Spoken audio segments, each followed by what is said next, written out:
আজ আমি class 11-এর economics class নেব। আজকের টপিক অর্থনৈতিক সমস্যা ও অর্থনৈতিক ব্যবস্থা।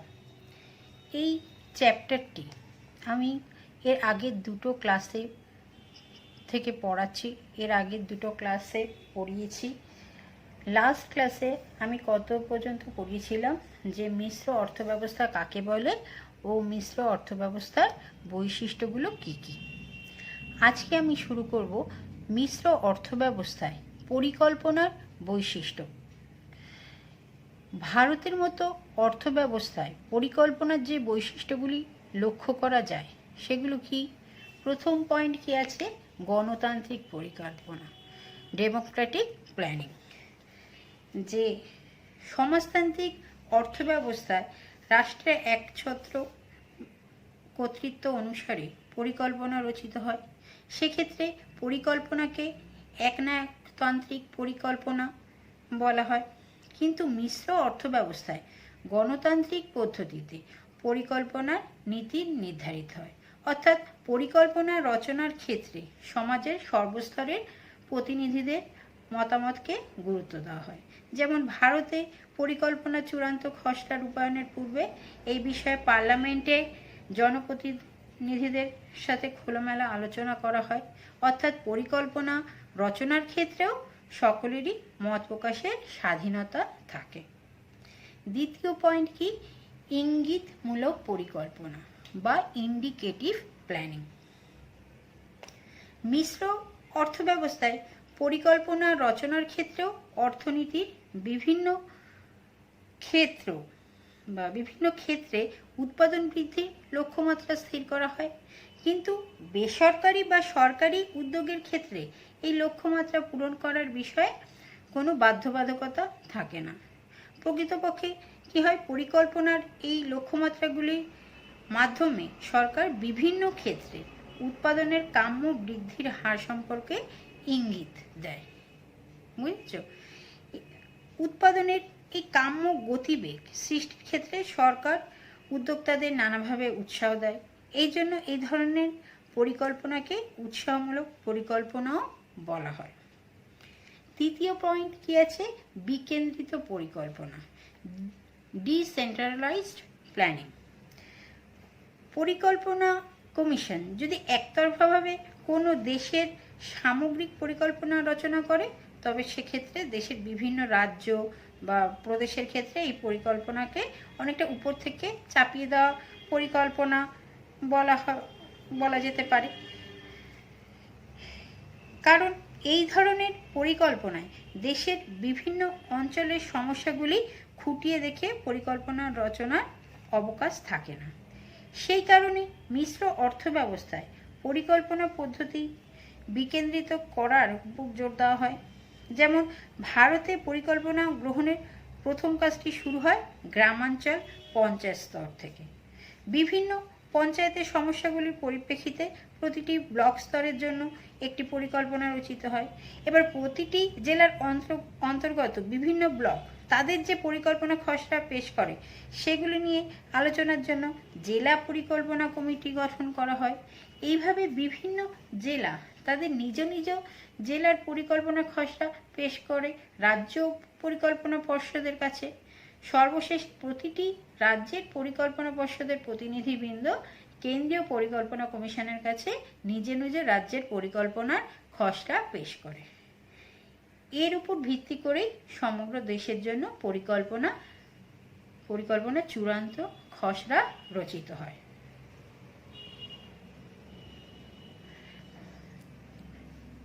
তার পরের পয়েন্ট কি?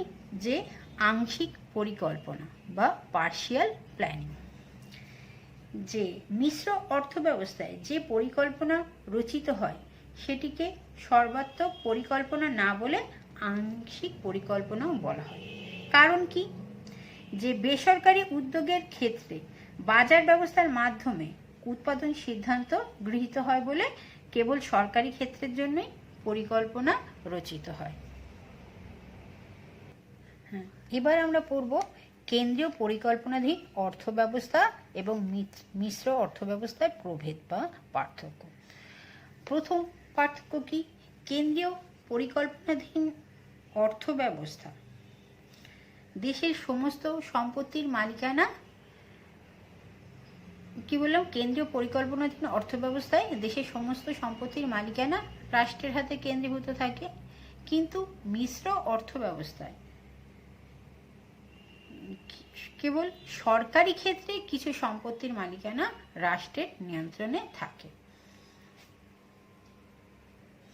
তাহলে প্রথম পয়েন্ট কি পড়লো, যে কেন্দ্রীয় পরিকল্পনাধীন অর্থ ব্যবস্থায় দেশের সমস্ত সম্পত্তির মালিকানা রাষ্ট্রের হাতে কেন্দ্রীভূত থাকে, কিন্তু মিশ্র অর্থ ব্যবস্থায় কেবল সরকারি ক্ষেত্রে কিছু সম্পত্তির মালিকানা রাষ্ট্রের নিয়ন্ত্রণে থাকে। দ্বিতীয় পার্থক্য কি, কেন্দ্রীয় পরিকল্পনাধীন অর্থ ব্যবস্থায় বেসরকারি ক্ষেত্রে অস্তিত্ব থাকে না, কিন্তু মিশ্র অর্থ ব্যবস্থায় রাষ্ট্রীয় ক্ষেত্রের পাশাপাশি সরকারি ক্ষেত্রের উপস্থিতিও লক্ষ্য করা যায়।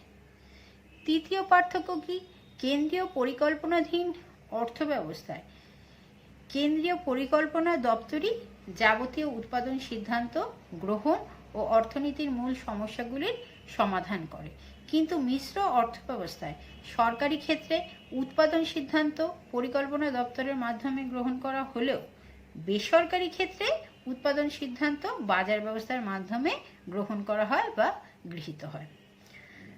চতুর্থ পার্থক্য কি, যে কেন্দ্রীয় পরিকল্পনাধীন অর্থ ব্যবস্থায় পরিকল্পনা পদ্ধতিকে নির্দেশাত্মক পরিকল্পনা বলা হয়, কিন্তু মিশ্র অর্থ ব্যবস্থায় পরিকল্পনা পদ্ধতিটি ইঙ্গিতমূলক, আংশিক এবং গণতান্ত্রিক হয়। এই হলো কেন্দ্রীয় পরিকল্পনাধীন অর্থ ব্যবস্থা ও মিশ্র অর্থ ব্যবস্থার মধ্যে পার্থক্য। এবার আমরা পড়ব মিশ্র অর্থ ব্যবস্থার সুবিধাসমূহ বা মিশ্র অর্থ ব্যবস্থার সুবিধাগুলো কি কি। Merits of the mixed economic system. প্রথম সুবিধা কি, যে একই সাথে ধনতান্ত্রিক ও সমাজতান্ত্রিক অর্থ ব্যবস্থার সুবিধাগুলি পাওয়া যায়। যে এই অর্থ ব্যবস্থায় একই সাথে ধনতান্ত্রিক এবং সমাজতান্ত্রিক অর্থ ব্যবস্থার সুফলগুলি পাওয়া যায়। যেমন বেসরকারি ক্ষেত্রে উৎপাদন ও বন্টন সিদ্ধান্ত গ্রহণের স্বাধীনতা থাকে এবং দাম ব্যবস্থার উপর ভিত্তি করে বিভিন্ন দ্রব্য ও সেবা উৎপাদনে উপাদানগুলি নিযুক্ত হয়, উপাদানগুলির কাম্য নিযুক্তি সম্ভব হয়। অন্যদিকে জাতীয় অর্থনীতিতে গুরুত্বপূর্ণ ক্ষেত্রসমূহে সরকারি পরিকল্পনা মাফিক বিনিয়োগ ও উৎপাদন কাজ পরিচালিত হয়।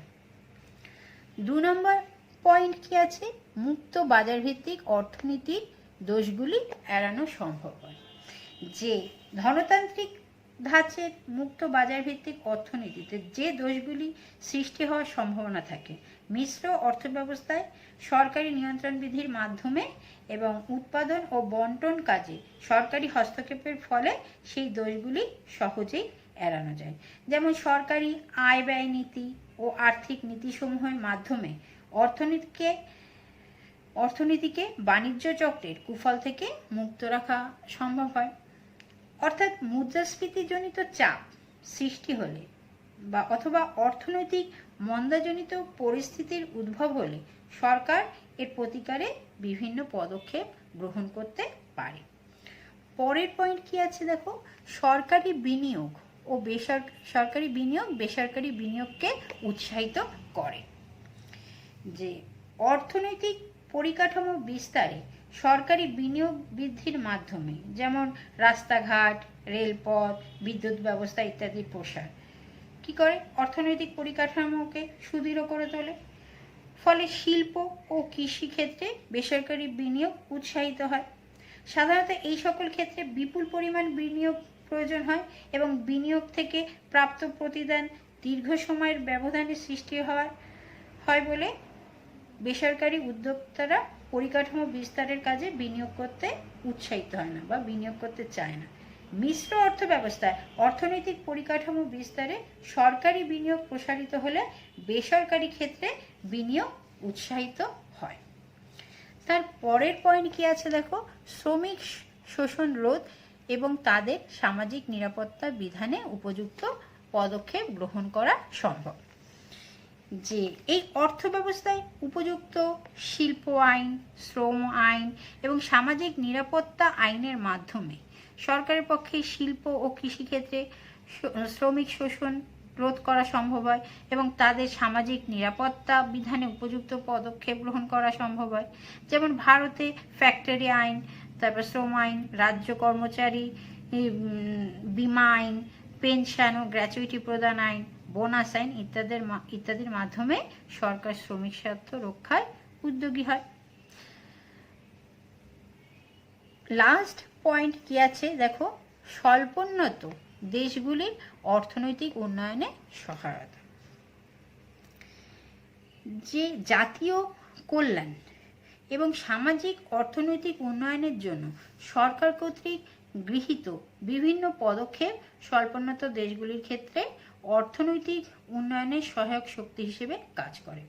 অন্যদিকে বেসরকারি বিনিয়োগ উৎসাহিত হওয়ার ফলে কৃষি, শিল্প ও ব্যবসা বাণিজ্যের ক্ষেত্রে উৎপাদন, আয় ও কর্মসংস্থানের প্রসার ঘটতে থাকে। কাজেই স্বল্পোন্নত দেশগুলির ক্ষেত্রে মিশ্র অর্থনৈতিক ব্যবস্থাই বেশি কাম্য। এবার আমরা পড়ব মিশ্র অর্থব্যবস্থার অসুবিধাসমূহ বা মিশ্র অর্থব্যবস্থার অসুবিধাগুলো কি কি। Demerits of the mixed economic system. প্রথম অসুবিধা কি, সরকারি ও বেসরকারি ক্ষেত্রের কর্মধারায় সমন্বয়ের অভাব। যে এই অর্থব্যবস্থায় সরকারি ও বেসরকারি উদ্যোগসমূহের সহাবস্থান লক্ষ্য করা যায়, মানে সরকারি ক্ষেত্রের পাশাপাশি বেসরকারি ক্ষেত্রে অবস্থান করে, কিন্তু অনেক সময় এই দুটি ক্ষেত্রের কার্যধারায় উপযুক্ত সমন্বয় থাকে না।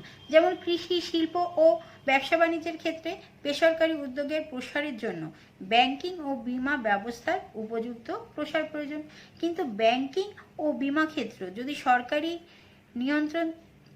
নিয়ন্ত্রণে থাকে এবং সরকার যদি এই বিষয়ে উপযুক্ত পদক্ষেপ গ্রহণ না করে তবে অর্থনৈতিক উন্নয়নের গতি বাধাপ্রাপ্ত হবে।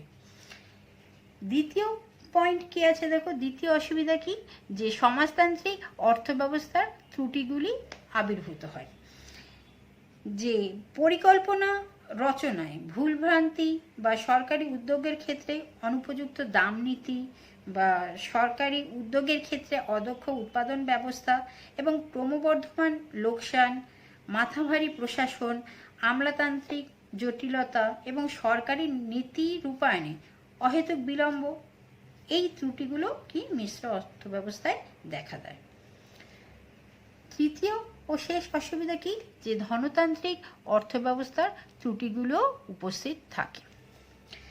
যে মিশ্র অর্থব্যবস্থায় অর্থনীতির বৃহৎ অংশে বেসরকারি উদ্যোগের অস্তিত্ব থাকে, ফলে এই বেসরকারি উদ্যোগের ক্ষেত্রে একচেটিয়া শোষণ, কর্মহীনতা, আয় ও সম্পদ বন্টনে বৈষম্য, শ্রেণীদ্বন্দ্ব, মুদ্রাস্ফীতি ও মন্দাজনিত কুপ্রভাব, অর্থনৈতিক অনিশ্চয়তা ইত্যাদি বিষয় উপস্থিত থাকে।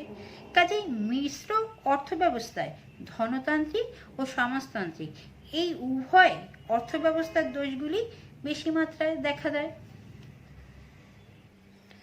এবার আমরা পড়ব যে মিশ্র অর্থব্যবস্থায় অর্থনীতির মূল সমস্যাগুলির সমাধান কিভাবে হয়। মিশ্র অর্থব্যবস্থায় একাধারে দাম ব্যবস্থা ও অর্থনৈতিক পরিকল্পনার মাধ্যমে অর্থনীতির মূল সমস্যাগুলির সমাধানের চেষ্টা করা হয়। এই ধরনের অর্থব্যবস্থায় অর্থনীতির এক বড় অংশ জুড়ে কি অবস্থিত, বেসরকারি ক্ষেত্রে অবস্থিত। সেখানে দাম ব্যবস্থার মাধ্যমে কি উৎপাদন হবে এবং কি পরিমাণে, কিভাবে উৎপাদন হবে এবং কাদের জন্য উৎপাদন করা হবে, এইসব প্রশ্নের সমাধান করা হয়। অর্থাৎ বেসরকারি ক্ষেত্রে ভোক্তা ও উৎপাদকদের সিদ্ধান্ত গ্রহণের ক্ষেত্রে অনেকটাই স্বাধীনতা থাকে। তবে জনকল্যাণের দৃষ্টিকোণ থেকে প্রয়োজন হলে সরকার এক্ষেত্রে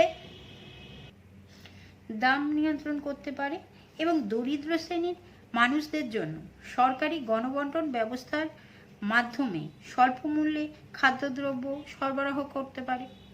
অন্যদিকে বেসরকারি ক্ষেত্রে ব্যবসায়ীদের এবং উৎপাদকদের কার্যকলাপ নিয়ন্ত্রণের জন্য সরকার বিভিন্ন নিয়ম নীতি প্রণয়ন করতে পারে, যেমন আমদানি রপ্তানি নীতি, কোম্পানি কর নীতি, বিদেশি মুদ্রা নীতি, শিল্প নীতি, ব্যাংকিং নীতি ইত্যাদি।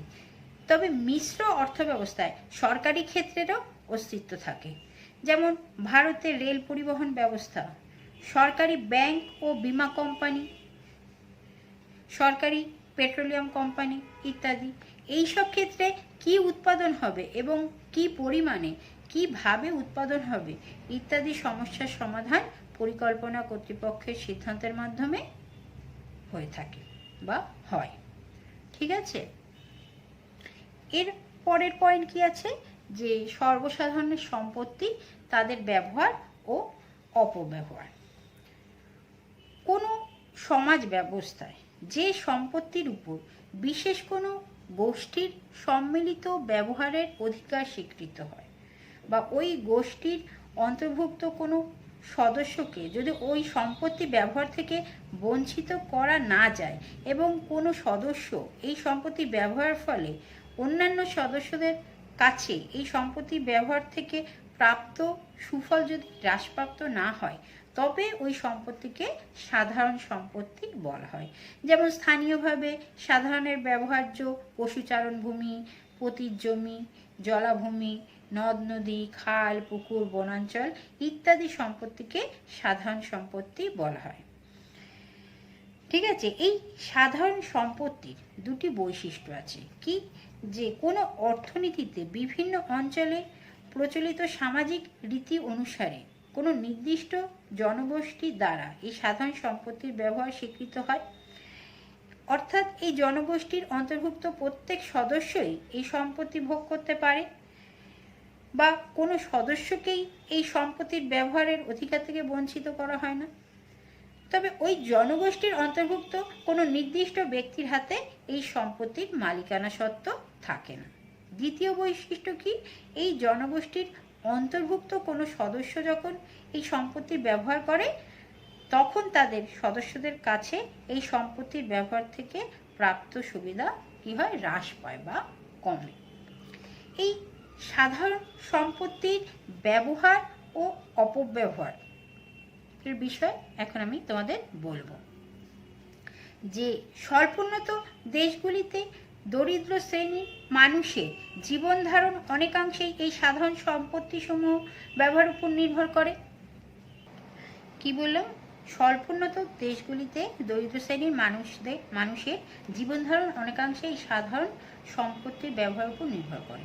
যেমন ভারতের বিভিন্ন রাজ্যে দরিদ্র শ্রেণীর মানুষ জীবন ধারণের প্রয়োজনে জ্বালানি কাঠ ও শুকনো পাতা ও ডালপালা সংগ্রহ, তারপর অরণ্য অঞ্চল থেকে মধু সংগ্রহ, শালপাতা সংগ্রহ, তৃণভূমিতে গবাদি পশুচারণ, জলভূমিতে মৎস্য শিকার ইত্যাদি বা মাছ ধরা ইত্যাদি নানাভাবে এই সাধারণ সম্পত্তি ব্যবহার করে। যেমন অর্থনীতিবিদ যোধা তার গবেষণায় দেখিয়েছেন যে ভারতে রাজস্থানের দরিদ্র শ্রমিক ও ক্ষুদ্র চাষিরা তাদের প্রয়োজনীয় খাদ্য সামগ্রীর 30% এই সাধারণ সম্পত্তি থেকে সংগ্রহ করে। তাছাড়া রাজস্থানের দরিদ্র শ্রেণীর মানুষের মোট আয়ের প্রায় 42% এই সাধারণ সম্পত্তি ব্যবহারের মাধ্যমে সৃষ্টি হয়।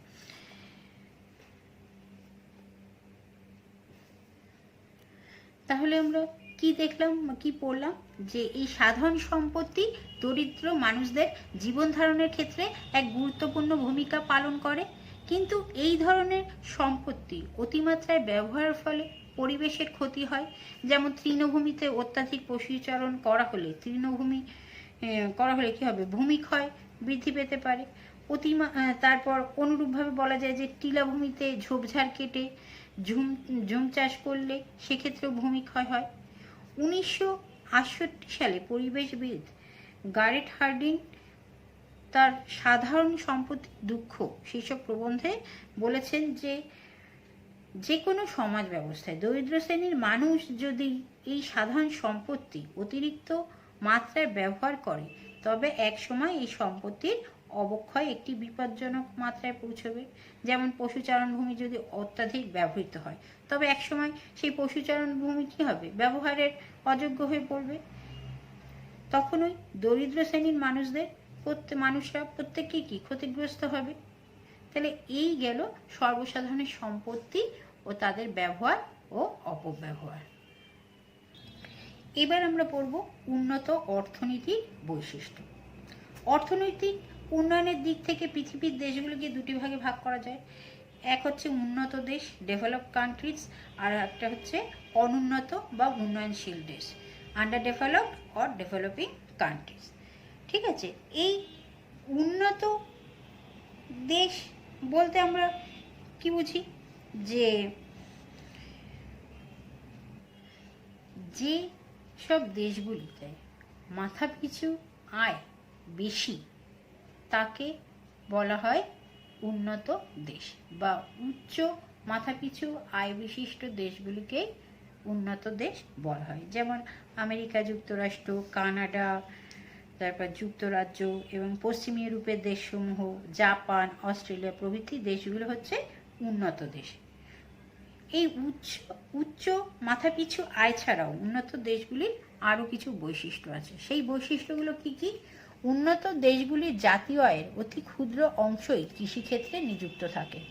কর্মরত জনসংখ্যার এক বড় অংশ সেবা ক্ষেত্র ও শিল্পক্ষেত্রে নিযুক্ত থাকে।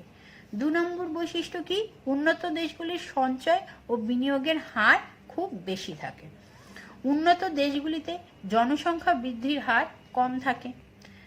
উন্নত দেশগুলিতে মাথাপিছু আয় বেশি হওয়ার জন্য ওইসব দেশের জনসাধারণের জীবনযাত্রার মান উঁচু হয়।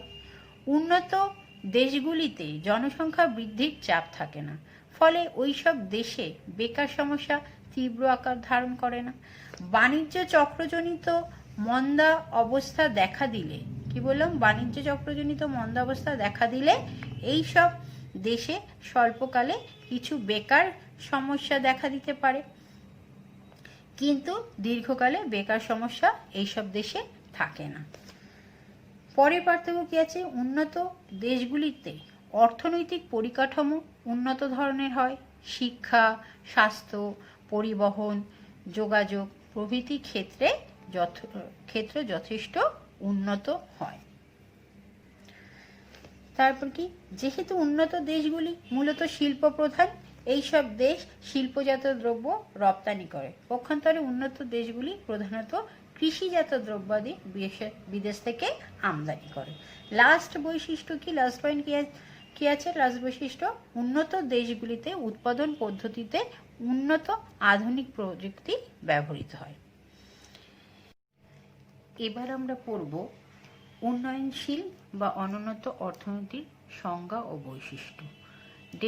Definition and characteristics of developing and underdeveloped economics.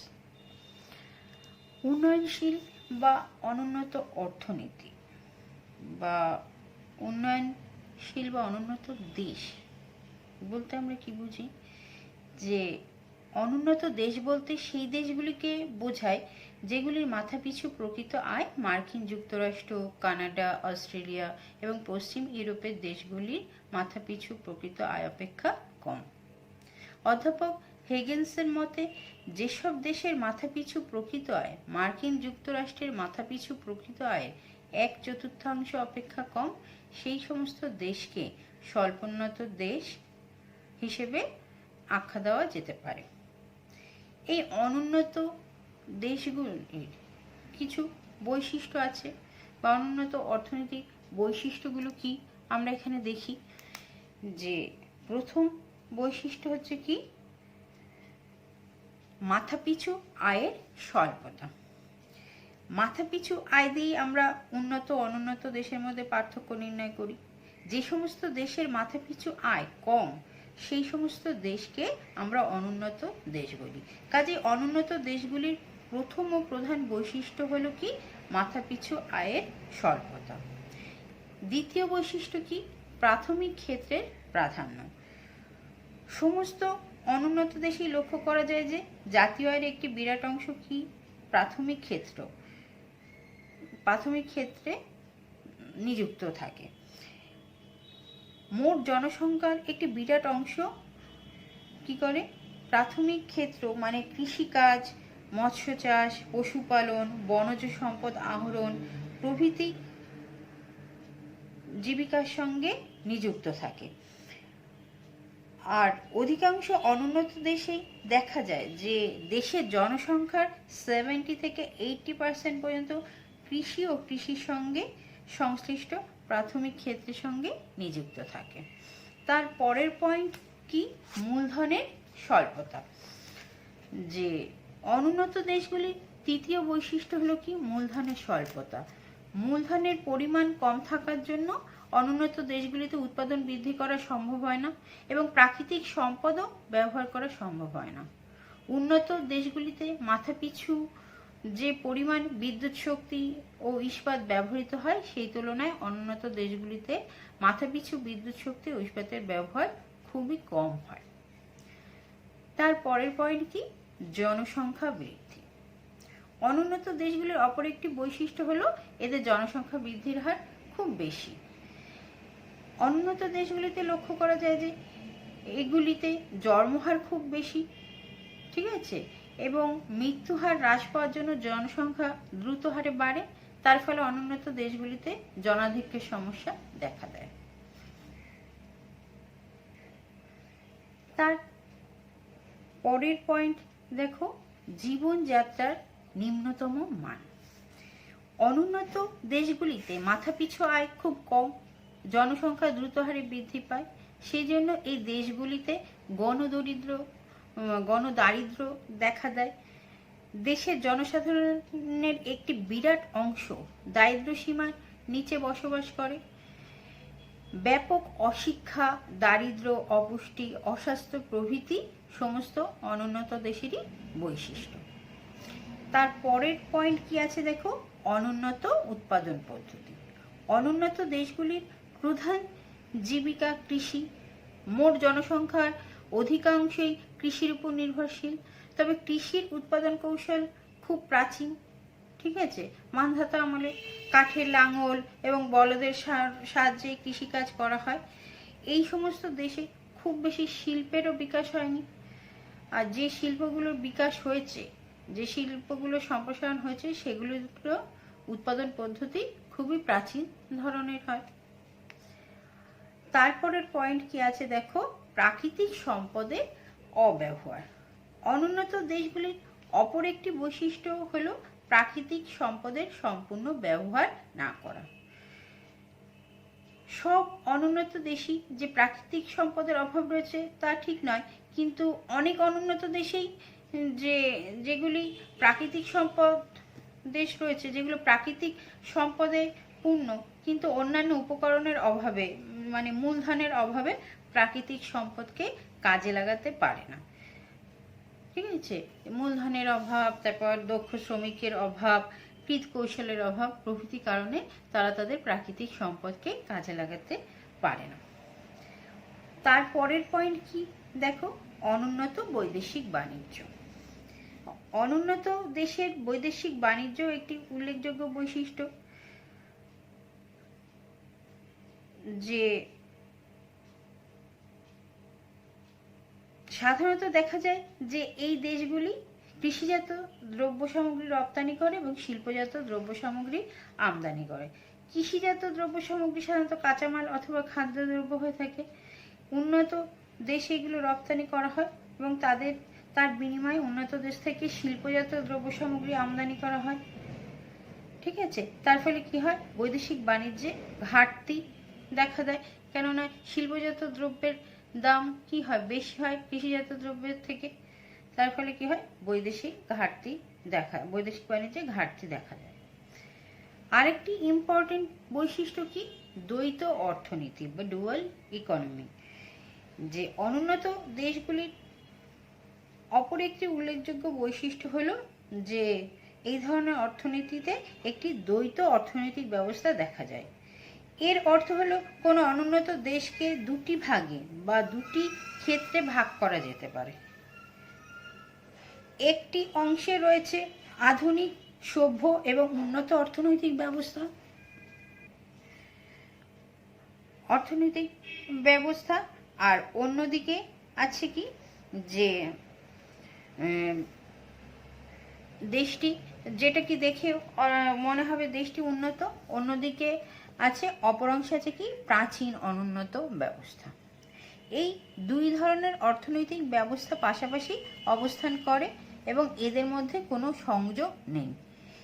একটি অংশ অপর অংশকে প্রভাবিত করতে পারে না। তার পরের পয়েন্ট দেখো, আয় বন্টনের সমস্যা। অধিকাংশ অনুন্নত দেশেই দেখা যায় যে আয় বন্টনে বৈষম্য রয়েছে। মোট জাতীয় আয়ের একটি বড় অংশই যাচ্ছে মুষ্টিমেয় জনসাধারণের কাছে, অন্যদিকে ব্যাপক সংখ্যক মানুষ অল্প আয় ভোগ করছে। ঠিক আছে, তাহলে পৃথিবী এই প্রসঙ্গে আমরা বলতে পারি যে পৃথিবীর প্রায় অধিকাংশ দেশেই কম বা বেশি পরিমাণে আয় বৈষম্য থাকে। আয় বন্টনের বৈষম্য শুধুমাত্র যে অনুন্নত দেশের বৈশিষ্ট্য তা না, অনেক উন্নত দেশেও এই আয় বন্টনের বৈষম্য লক্ষ্য করা যায়। পরের পয়েন্ট কি আছে, অর্থের বাজারের বৈশিষ্ট্য। যে অনুন্নত দেশের অপর একটি বৈশিষ্ট্য হলো যে এই সমস্ত দেশে লেনদেনের একটি বড় অংশ দ্রব্য বিনিময়ের মাধ্যমে হয়ে থাকে। অর্থের ব্যবহার এই সমস্ত অর্থনীতিতে কম থাকে। আবার মোট অর্থের যোগান খুব অল্প অংশই ব্যাংক অর্থ। জনসাধারণ নোট বা ধাতব মুদ্রা হাতে ধরে রাখতে চায় এবং এর মাধ্যমেই বেশিরভাগ লেনদেন করতে চায়। ব্যাংকের আমানতের মাধ্যমে লেনদেন খুব কম হয়। অনেক অনুন্নত দেশে অর্থের বাজারে দুটি অংশ দেখা যায়, একটি হলো গঠিত অংশ আর অপরটি হলো অসংগঠিত অংশ। সংগঠিত অংশে বাণিজ্যিক ব্যাংক ও অন্যান্য প্রতিষ্ঠানগুলি কাজ করে, অন্যান্য দিকে অসংগঠিত অংশে মহাজন বা দেশীয় ব্যাংকাররা কাজ করে। পরের পয়েন্ট কি আছে দেখো, উপকরণগুলির চলনশীলতার অভাব। যে অনুন্নত অর্থনীতির অপর একটি বৈশিষ্ট্য হলো উৎপাদন উপকরণগুলির চলনশীলতার অভাব। উপাদানগুলির মধ্যে পূর্ণ মাত্রায় গতিশীলতা থাকলে এদের সর্বোত্তম ব্যবহার করা সম্ভব হয়, কিন্তু অনুন্নত দেশে লক্ষ্য করা যায় যে সমস্ত উৎপাদনের উপাদান পূর্ণ মাত্রায় চলনশীল নয়। কারণ কি, সামাজিক, সাংস্কৃতিক ও ধর্মীয় কারণে এই ধরনের চলনশীলতার অভাব দেখা যায়। এছাড়াও জাতিভেদ প্রথা, কুসংস্কার, অজ্ঞতা প্রভৃতির জন্য উৎপাদনের উপাদানগুলি চলনশীল হয় না। শেষ পয়েন্ট কি দেখো, শেষ বৈশিষ্ট্য কি আছে দেখো, দক্ষ উদ্যোক্তার অভাব। অনুন্নত দেশের অপর একটি বৈশিষ্ট্য হলো দক্ষ উদ্যোক্তার অভাব।